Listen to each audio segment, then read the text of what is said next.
what would you say to an MSP that feels our platform with its unattended privilege access into every customer environment, would that be their biggest security risk?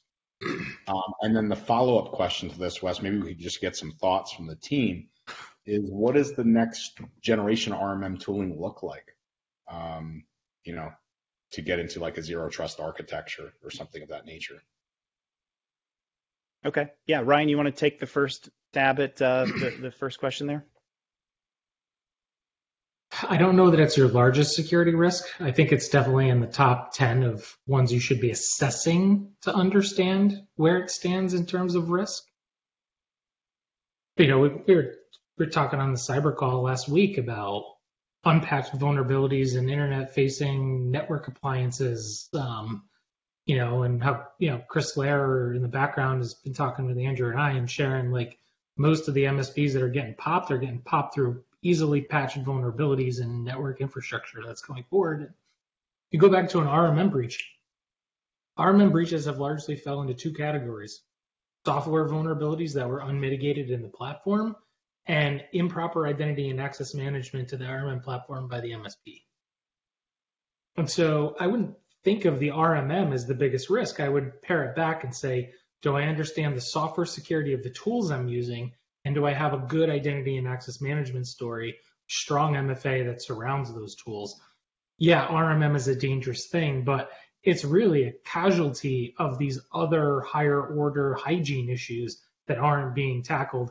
And those hygiene issues can manifest in any part of your technology stack if you don't have the right processes in place to manage them. So definitely in your top 10 to assess, but I don't know that it's the number one thing you should be worrying about.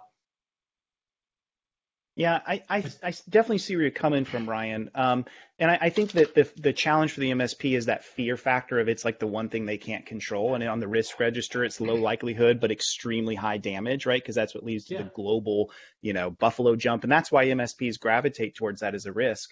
But you make a good point that we should think hard. We should think hard about how are we protecting the RMM as a whole in what we're doing, because of the inputs that lead to the access to the RMM. It's not some scary 0 day.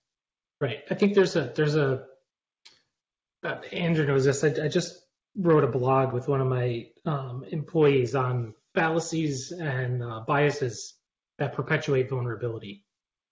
And I think MSPs are struggling from anchoring bias, which is the tendency to base your belief on the first data point that comes across your desk. And for most MSPs, the most scary, impactful event that they've heard of is an RMM compromise. And so their understanding of risk to them becomes anchored in that initial data point, when in fact, there were other contributing factors to those RMM breaches that are far more important to assess. But because that event was an RMM event, it has anchored their belief that that is the highest risk event that they could face. And we need to revisit that assessment and gain additional data points without exercising confirmation bias, right? That's another bias we have to avoid in this. But yeah, there's a lot more that goes into that understanding of risk, for sure.